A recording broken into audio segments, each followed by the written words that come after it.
Kat Cood, thanks for coming on. I appreciate you taking the time. Yeah, no problem. Kat, why don't you tell us a little bit about who you are and what you do, and then we'll jump in from there. Great. So I am an engineer by trade. I spent over a decade doing software architecture and design and senior management at BlackBerry, which was RIM at the time. And then 6 years ago, I left that company to start my own company, Binary Tattoo, where I was teaching people about digital identity and data privacy and how that whole thing came together online. In the last few years, though, I've kind of shifted from, I shifted from just public speaking and education to a lot of corporate consulting and data privacy compliance and helping people understand from a corporate perspective how data privacy works and what they need to know about it. Awesome. Kat, tell us a little bit about what was going on in your business before you and I started working together. So because I had made this shift, I was having a lot of difficulty articulating that. And the sort of aha moment, or whatever you want to call it, that happened to me was that someone put me up for a job to do data compliance. And I spoke with the recruiter and she said, I looked at your LinkedIn profile and I don't think you're the right person for this position. And I'm sitting there going, I'm exactly the right person for this position. In fact, the thing I do right now, which is getting people to compliance for GDPR and CCPA and things like that, is a really rare thing that's happening. And there's so few people that have the qualifications to do it. And so it was incredibly troubling to me that I knew what I was doing, but even having been handed to this recruiter, I still wasn't able to articulate to her that my expertise lined up exactly with the job that she had. So that somehow brought you to me and we started working together, but I'm curious before we talk about that experience, there's a lot of people out there who you could go to for help around marketing and messaging and business development, et cetera. What made you jump in with us and join the 90-day pipeline? So when I talked to you about what I needed, I essentially said, I know what I don't know. I'm old enough to know that. I know I'm my expert in my own field, but sales and marketing has always been a weakness for me. And one of the things I really wanted to was to kind of be handed the to-do list of things to do. I've had mentors or other people that have been in my life from accelerators and things like that. And they've kind of given me the, who do you think what do you want? I'm like, I don't know. I don't know what I want. So that's the whole problem. If I knew, I would just do it. So I was really looking for that guidance. And when I had talked to you on the phone, the 90-day pipeline really had that structure that I needed of, do a module, get this done, do another module, get this other piece done. Cool. And let's jump into that experience. I want to talk through some of your biggest kind of shifts and takeaways coming through the program. And let's speak about that as the first one, because I know coming into it, I do recall you had a couple of different areas of focus, right? You had the privacy consulting, you had kind of the speaking that you were doing. How did we find a way to focus all of that into a cohesive offer and package? Tell me about that. So I think a lot of it was defining what I wanted to do. And I really appreciated the way you said, even from a pricing perspective, that was, offer something to someone that they need, but then offer the thing you want to offer, and then offer the thing you can offer, but you don't really want to offer. So, I mean, looking at it even from that perspective helped me say, I love to do the speaking engagement. That's often a way that I come to companies. That's something I can do. And if a company really wants me to do something else, then I kind of narrowed in on that best, better, like the I don't know, silver, gold, platinum, however you want to name it. But structuring it in that growing way allowed me to say, what is the core of what I'm offering, and how do I offer that piece first? And then how do I grow on that core and grow on that core? And I think that kind of helped focus it down to that one part. Totally.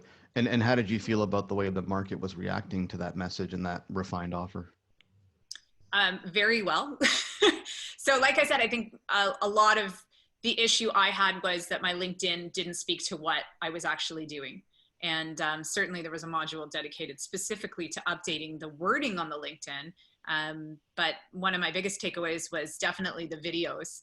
And the feedback I got were people like, I haven't seen your face in a long time, so I watched your video. But I made my videos in a very educational way. And so the feedback I've been getting on that was huge. And then from just those videos, people were sharing them. And then I got the attention of conference organizers. And then I started getting booked for conferences only 2 or 3 months after I started posting the videos, as a woman in cybersecurity, as a woman in tech. And it's a front I wouldn't have had otherwise. And especially as someone who loves to do professional public speaking, not having video evidence of me speaking is a real problem.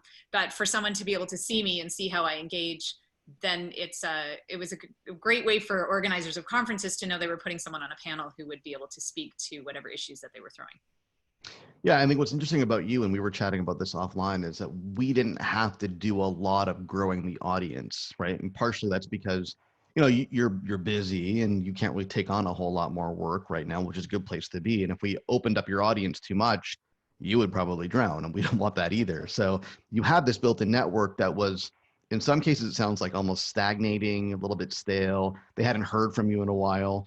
Tell me a little bit more about how the content strategy, the approach, activated that network and created opportunities that were already there that you weren't capitalizing on. So I had been posting things on LinkedIn, but because I had built my original business years ago on parents, like I started my business educating parents and students, I post a lot of things on Facebook because that's where parents are, or Twitter. And there was good engagement on there, but not a lot of ROI. I'd get like that grocery store feedback where people are like, love what you're posting, but it didn't make me any money. My LinkedIn network, because I spent over a decade at a tech firm, specifically with BlackBerry has broken up, and so many of the people I worked with, especially the ones in senior management, have gone on to senior positions in large companies or have started their own companies, which was my key clientele. I mean, that's exactly who I'm trying to now help with privacy consulting. So putting out that kind of content for that network helped them realize, of course, that I was doing something different. But like you said, it also just popped my face back into their feed. I'm like, oh, Kat, I wonder what Kat's doing. And so people were watching this kind of stuff. And now I get a lot of questions and engagement and shares from the people I used to know, because they are in positions that require my new information and they don't have it. Question for you. Do you remember the point in time where you realized that this content strategy that we employed was working? But do you remember that moment and what happened to bring that to realization? I'm going to say that was probably, it was the end of July. So I think we started the end of April, and it was the end of July where I got called to be in this conference. I can't quite pinpoint where they got my name from, but I know it was from shared video content. And that was the first kind of big, like I'd had people I knew approach me, or people I knew had approached me to ask to share my information with other people. But that was the first person that was outside my direct network that had brought me out into their circle based on purely video content. So tell me what's going on now. I know before you jumped in with us, you were doing a few gigs here and there. You were underutilized, underpriced, under a lot of things, right? What's going on now? I mean, you seem busy. Tell us that story. Oh, I am busy. It's good. I've definitely grown the speaking, which is what I love to do from an educational perspective. That's fantastic. But from a consultancy perspective, one of the things I even recognized in looking at your own module was I needed to package my content. So I was going into companies and I was, as me, just giving them information verbally. And so kind of that impetus to create something that I could resell. I've created a playbook. So I have an 80-page plus playbook on how to get from zero to global compliance. And then I have 40 pages of templates. And so that material has allowed me to be able to go into companies now and offer something I couldn't before, which is a service without me present. So a lot of the business that I had was limited to the fact that I had to walk in a door, and how was that going to work around other things I had scheduled in my life. So I now have the ability to do that. And I've now partnered with actually several cybersecurity firms that are reselling my information and my business under their umbrella, which has been great. And then I'm additionally doing advisory stuff from home, which is what I had wanted. When I started this business, it really revolves for me around my family's schedule. And so to have the ability to do hourly advisory stuff from my home office that was the goal. And that's pretty much what I'm doing.